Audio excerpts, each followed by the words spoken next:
Assalamualaikum dan salam sejahtera. Anda bersama saya Sanaya dan ini agenda awani. Dalam kita mendepani pandemik COVID-19, pastinya banyak sektor terjejas. Tapi dalam masa yang sama, kita nak melihat sejauh mana kritikalnya sektor pendidikan. Dalam masa yang sama, kebimbangan mengenai peluang pekerjaan, bagaimana sistem pembelajaran di Malaysia dan bagaimana universiti-universiti tempatan sama ada awam ataupun swasta mendepani masalah dan juga isu seperti ini.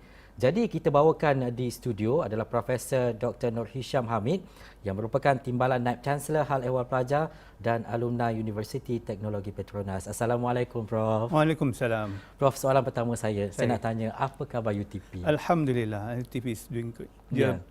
Sekarang ni alhamdulillah kita kata berdepan dengan macam-macam ni, kita rasa kita doing quite well. Dan itu perkabaran yang suka kita dengar, bahawa universiti kita berada dalam keadaan baik, dan itu disebabkan oleh pengurusan yang baik juga. Tetapi dalam masa yang sama, apa yang mengajar UTP dalam kita berdepan dalam keadaan pandemik COVID-19 ini dalam tempoh 3 ke 4 bulan ini, Prof?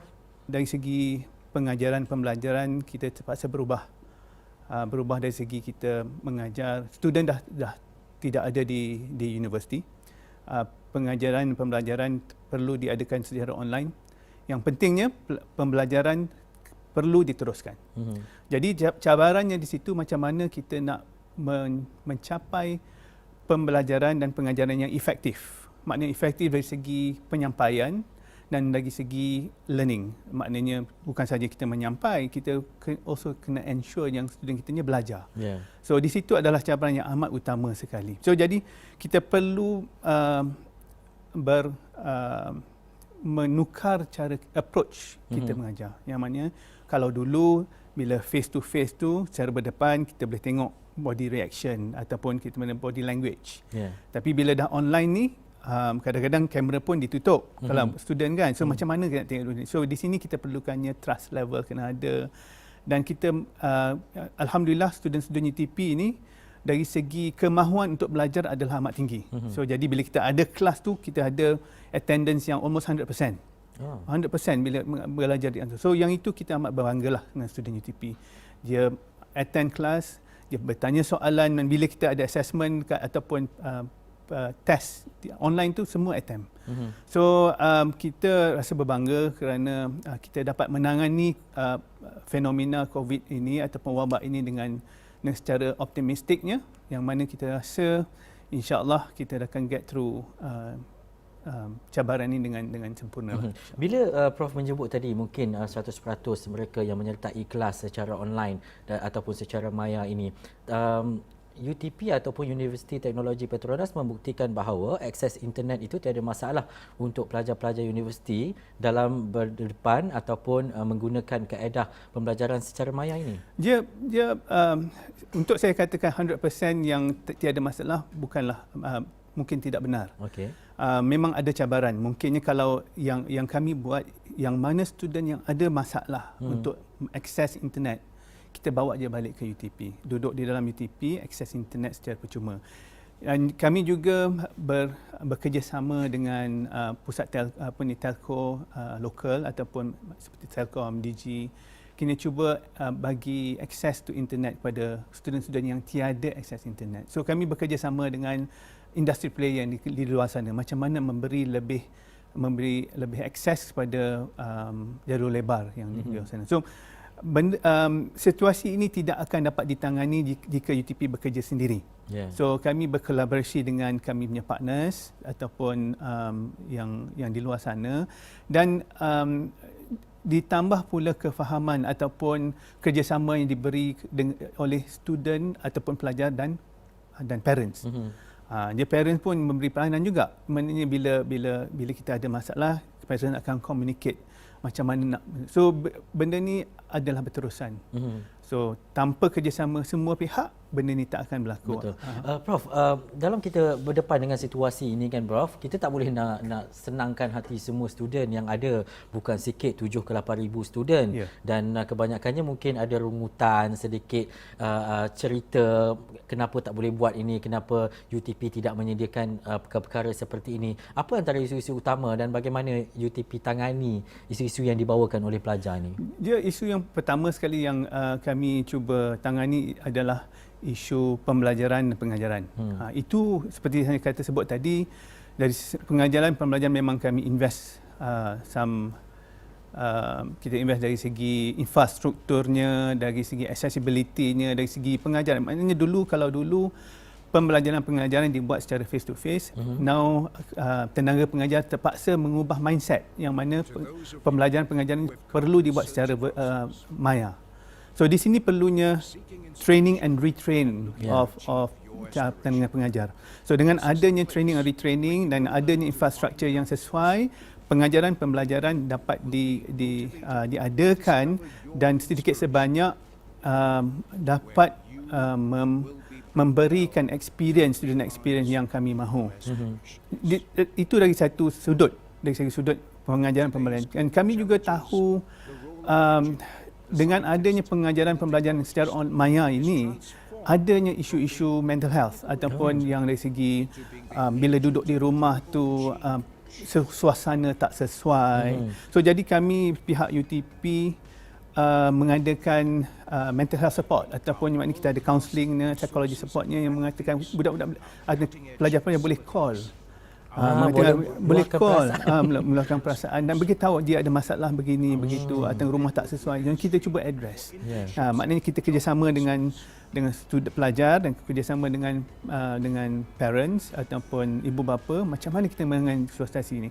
Dan ada lagi satu area yang mana student dah balik ke rumah, mereka kata okey, belajar online ni tak ada ke diskaun ke apa ke. Itu adalah salah satu soalan yang biasa kita dengar, bukan saja di UTP, semua universiti. Maknanya adakah tuition fee kita berubah ke. So kita address isu ni satu persatu.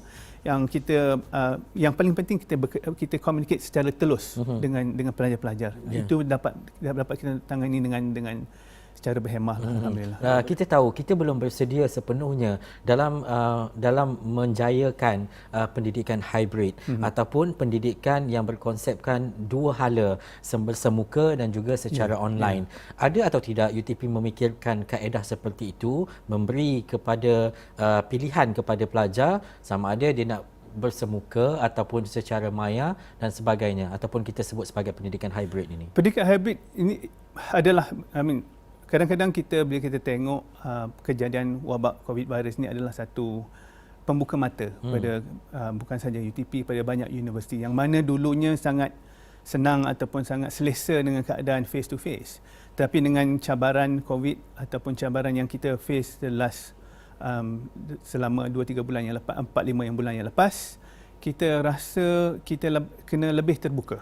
Kena lebih terbuka dari segi mindsetnya, lagi pemikiran kita dan dari segi infrastrukturnya. So, alhamdulillah universiti kami, UTP telah mula bersedia. Maknanya kita dah preempt ataupun anticipate the needs of having hybrid education. Yang mana kami moving from traditional, maknanya dari dulu kita mengajar chalk and talk, kita dah move into what we call facilitation ataupun maknanya active learning. Mana student akan pergi kepada internet ataupun pergi kepada video yang kami prepare, dia akan mentelaah dulu video ni, analyze dan datang ke bilik darjah ataupun dalam ke kelas, kita discuss. So dengan tidak kami plan itu supaya the initial idea is about having active learning, lebih contribution daripada student maknanya. Tapi dengan adanya di situ untuk mengadakan secara active learning, kita train student dan kita train tenaga pengajar, keduanya sekali. So di sini secara indirect kami telah prepare tenaga pengajar dan student untuk mindset yang mana kita perlukan hybrid education atau hybrid penyampaian secara hybrid. So in moving forward, kami rasa ini adalah salah satu option yang kita mungkin kena tengok secara serius. Yang mana bukan sahaja face to face, dan juga secara hybrid, mungkin another option atau pilihan yang perlu diberi pada student. Prof, pengambilan baru di UTP difahamkan dalam tengah-tengah bulan kita berdepan dengan COVID-19, iaitu dalam bulan 5 saya percaya. Tapi dalam masa yang sama, kalau kita nak bercakap berkaitan dengan senior yang mungkin berada di tahun kedua dan juga ketiga, dia dah tahu environment berkaitan dengan cara pembelajaran di UTP itu sendiri. Tapi ini mungkin cabaran besar untuk kita memahami student-student baru yang berada di semester 1. Apa yang UTP lakukan? Kami faham yang student-student baru perlu diberi exposure ataupun pendedahan mengenai UTP. Yang paling penting sekali, pemahaman keadaan pembelajaran di UTP, keadaan situasi atau environment di UTP. So di situ kami berterima kasihlah kepada pihak kementerian kerana memberi kebenaran untuk membawa balik ataupun memberi pelepasan untuk student baru ini datang ke UTP. Pembelajarannya still secara online, tetapi paling tidak mereka berada di kampus. Tapi sebelum mereka balik ke kampus, kami telah adakan dipanggil online orientation, dipanggil virtual orientation. Di situ kami cuba expose pelajar-pelajar yang baru ni dari segi kalau datang UTP macam mana, kalau dari segi pembelajaran macam mana, finance dia macam mana. So kami telah exposekan student sebelum dia datang lagi. Bila dia datang masuk UTP, dia dah tengok semua tu. So penting sekali mereka berada di lokasi supaya mereka dapat experience ni. Ini kami dipanggil first year experience. Maknanya bukan sahaja kami mementingkan masa orientasi itu sendiri, tetapi the whole 1 year atau tahun pertama mereka di UTP mestilah diekspos dengan perkara-perkara ini. Sebab untuk kami is a transitional years untuk student ni. So mereka perlu dibentuk supaya dia dapat culture yang betul.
Kalau saya silap nanti Prof betulkan. Betul. Saya melihat mungkin ketika saya melepasi SPM dan melanjutkan pelajaran ke peringkat universiti dan sebagainya, saya melihat kepada Universiti Teknologi Petronas ini adalah sebuah universiti elit.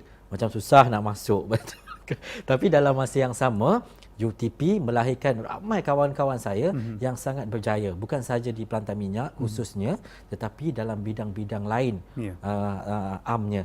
Bagaimana kebolehpasaran graduan UTP ini dilangsungkan bukan sahaja di dalam negara tetapi di peringkat global khususnya? Ya. Terima kasih. I think universiti elit depends perspektif. Ya. Yang saya cakap tadi, kalau minta mungkin dapat kan. Tak minta dapat. So dari segi kebolehpasaran student UTP, kami alhamdulillah telah berjaya untuk maintain ataupun kebolehpasaran graduates of about 90%. 6 bulan 90%. 90% 6 bulan selepas. Maknanya 6 bulan. So maknanya dalam bila at the point of graduation mungkin dalam 70%, tapi 6 bulan selepas bergraduate 90% mendapat pekerjaan. Itu kita have been maintaining for the last at least the last 5 years lah. Macam tu. So satu percentage yang amat membanggalah untuk kami. So yang paling penting di situ adalah mengapa ianya terjadi adalah di mana kami the kind of graduate yang kita produce. Kalau ikutkan kita punya mission ataupun misi UTP, kami cuba memproducekan graduate yang serba boleh. Kita panggil well-rounded graduates. Sekarang ni kita dah cuba includekan, kita kata well-rounded global graduates. Yang mana student di situ, biar kebolehpasaran ni bergantung pada student. Maknanya apa yang kami buat is towards nak producekan student tu. Kita kata well-rounded global graduates. Apa dia di situ? Maknanya student yang competent dari segi teknikalnya, boleh bercakap, dia good behaviour, dia ada lifelong learning. Kita panggil 7 attributes lah dekat situ. So yang kami rasa banyak universiti, kalau kita cakap, memang these are the attributes yang kita nak cuba buat, membolehkan dia lebih boleh dipasarkan keluar. Tapi banyak input saya yang diberi is actually the attitudes of graduates tu sangat mementing. Maknanya mana UTP student ni, kalau saya tengok dari segi historinya, dia lebih boleh bercakap. Dia boleh bercakap, berdiskus, boleh kata lebih kreatif, lebih critical dengan dia punya idea. Kami cuba producekan student yang macam tu. In addition, kalau kita tengok dari segi program kurikulum kita ada internship selama 7 bulan. Saya rasa itu yang terpanjang yang ada di Malaysia compared to other universities. Yang itu bila student tu pergi internship ataupun latihan industri, dia industri tu bila 7 bulan tu dia macam-macam projek dia buat. First kali dia akan expose to the industry, maknanya dia akan diberi pendedahan apakah industri. Contoh kalau dia pergi oil and gas, dia akan beri pendedahan pasal industri oil and gas. At the same time atau pada masa yang sama, dia akan cuba come up with project yang bermanfaat untuk industri itu sendiri. Yang maknanya so it's a win-win situation, bukan sahaja untuk student dan juga untuk industri itu. So di situ bila 7 bulan internship itu yang mungkin adakan di Malaysia ataupun di seberang laut, ada student kita yang pergi seberang untuk buat internship. Mereka develop ataupun mereka membentuk satu attitude bekerja yang lebih terbuka. So graduate kita bila dia balik pada internship, dia lebih fleksibel, dia lebih adaptable, dia lebih critical dengan dia punya kerja, communication skill lebih terbuka. So di situ saya rasa peluang yang kami beri kepada student untuk pergi internship memang menambah value atau value add to the student potential for employment kat situ. So di situlah Ya, dalam suasana bekerja, sosialisasi, keadaan dan juga struktur itu perlu betul. Saya percaya di UTP mungkin suasana environmentnya itu menjadikan seseorang lepasan graduan itu dia lebih baik dari segi akademiknya dan juga dari segi attitude ataupun sikapnya ketika di luar. Tetapi bila kita bercakap dengan persen daripada 10% itu, adakah disebabkan itu bukan dari segi akademiknya tetapi pembawaan dia, adakah itu antara analisis dan juga kajian yang disebabkan ada dalam kalangan pelajar yang tidak mendapat pekerjaan? Dia mungkin saya nak tekankan bila kita kata 90% 6 bulan selepas, tapi mungkin di ada 10% mungkin dapat lambat sikit. Okay. Mungkin setahun selepas graduasi. So satu mungkin dari konsep dia memilih kerja sikit lah. Memilih, maknanya kadang-kadang yang kami cuba tekankan bila dia belajar chemical engineering tu kerjanya mestilah bersesuaian dengan chemical engineering. Jadi studentnya bila diterapkan macam tu, bila mereka bergraduate, mereka akan mencari pekerjaan yang bersesuai dengan itu, supaya apa yang telah ditekankan selama 4 tahun belajar di UTP itu diimplementasikan di industri, dapat dimanfaatkan oleh society dan also majikan. So di situ ada contohnya there are certain area dulu, contohnya dari segi eksplorasi minyak contohnya, mungkin dari segi dia punya employment rate mungkin a bit low. So di situ student bila dia tunggu lama sikit tu, mungkin after 1 year baru dia dapat kerja. So the 10% bukan dia tak dapat kerja langsung, cumanya lambat. Lambat sikit. Itu cerita dia. Sebab apa penting untuk kita faham dan juga UTP membuat kajian itu dan juga melihat kepada kebolehpasaran graduan. Tadi soalan saya ni lah yang tanya, kalau umur macam saya ni masih lagi boleh ke UTP atau tak, ataupun hanya untuk mereka yang di awal ataupun selepas SPM, matrik ataupun STPM sahaja. Kami di UTP kita ada lebih kurang about 15 to 20% pelajar-pelajar yang membuat postgraduate study, postgraduate study yang buat mastersnya, buat masters by research, masters by coursework, yang mana club by classroom. So di sini kita ada different ages, maknanya berbagai peringkat umur yang datang belajar di UTP. So kami pernah ada a PhD graduate yang graduate at age of 60.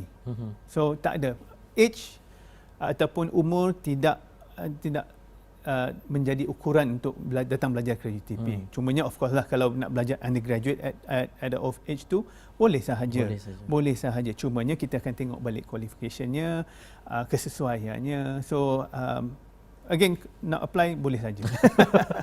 Dulu macam tak dapat kan. Hari ni mungkin dah jumpa dengan Prof, boleh dapat selepas ni. Tapi Prof, macam mana sebenarnya untuk orang tahu lebih lanjut berkaitan dengan UTP ni? Kadang-kadang orang kata okeylah, isi borang ni ataupun pergi sendiri ke UTP ke, ataupun ada aplikasi-aplikasi lebih mudah untuk kita untuk macam ibu bapa nak hantar anak dia pergi ke UTP. Kami mengambil konsep ke depan.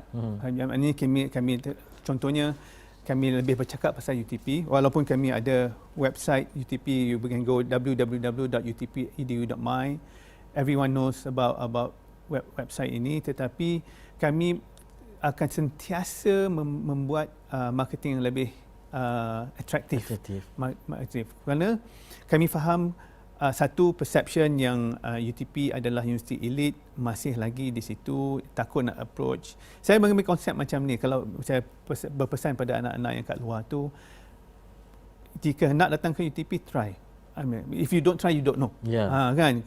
Kalau apply sahaja, datang ke UTP, insya-Allah kami akan consider. Kerana macam saya kata, kalau you tak apply, tak mencuba, you tak akan tahu. So lagi kalau nak tahu more about UTP, kami ada open day at least every kita ada open day every 3 months ataupun every quarter kita ada open day. Sekarang ni dengan konsep virtualnya, kita ada open day virtual juga. So boleh virtual visit UTP. Kita akan bercakap pasal UTP, kita bercakap program-program yang ada di UTP. Dan kalau nak datang ke UTP, kita boleh accept visits to UTP. So again, memang kita ada open day every quarter to UTP. Prof, kita tak banyak masa, cuma mungkin di akhir ini, apa yang Prof mahu lihat UTP mungkin dalam tempoh beberapa tahun dalam masa yang sama, apa yang Prof boleh zahirkan bahawa ini adalah UTP yang kami tawarkan dan ia memberi sesuatu yang mungkin berbeza daripada apa yang sudah ada di pasaran. Kami sebagai satu universiti yang kami rasa macam yang kata tadi, mungkin fokus universiti, kami berazam untuk memberikan bila pelajar datang ke UTP, memberi satu experience, learning experience yang kita panggil enriching, rewarding and transformative. Dia transformative in the sense that bila dia datang sebagai seorang student, bila dia graduate ni, dia sebagai seorang terpelajar yang berguna untuk masyarakat. Kita gunakan konsep global citizen ataupun warga global. Warga global ni yang mana kalau kita perlunya bukan sahaja dia aware of global issues, tapi dia take action. Benda tu sangat penting untuk kami, ya, untuk mana dia menjadi seorang global citizen yang bukan saja bila keluar dia nak kerja, tapi dia juga create job untuk orang lain. Bukan saja dia mau bekerja, tapi dia juga berkhidmat untuk orang lain. Kami sudah ada graduan-graduan sebegini. Ada yang jadi politician, ada yang jadi social workers, ada yang bekerja dengan orang yang maknanya bagi makan untuk mereka yang tidak berkemampuan. So mereka-mereka begini yang kita cuba papan. Maknanya kita mahu menjadikan UTP satu institusi yang berkhidmat untuk masyarakat dan juga berkhidmat untuk majikan yang di luar sana dengan sempurna. Sebenarnya kalau boleh kita nak menjadikan mereka seorang insan yang serba boleh. Betul. Secara inklusifnya, nanti kalau saya balik ke Perak Utara, saya akan singgahlah ke Perak Tengah. Walaupun saya dulu di Perak, tak pernah lagi saya singgah UTP. Lepas ni dah kenal dengan Prof, bolehlah singgah, kita hello-hello, minum kopi dekat sana. Mungkin saya boleh lanjutkan pelajaran yang lebih baik di UTP. Boleh. Baik, terima kasih saya ucapkan kepada Profesor Dr. Nur Hisham Hamid, Timbalan Naib Chancellor Hal Ehwal Pelajar dan juga alumni Universiti Teknologi Petronas. Dan untuk anda, jadikan Universiti Teknologi Petronas salah satu destinasi pembelajaran untuk anda, untuk anak-anak anda dan juga mungkin untuk ahli keluarga anda. Ingat, UTP, Universiti Teknologi Petronas. Saya Ihsan Nahaya. Assalamualaikum. Ini Agenda Awani.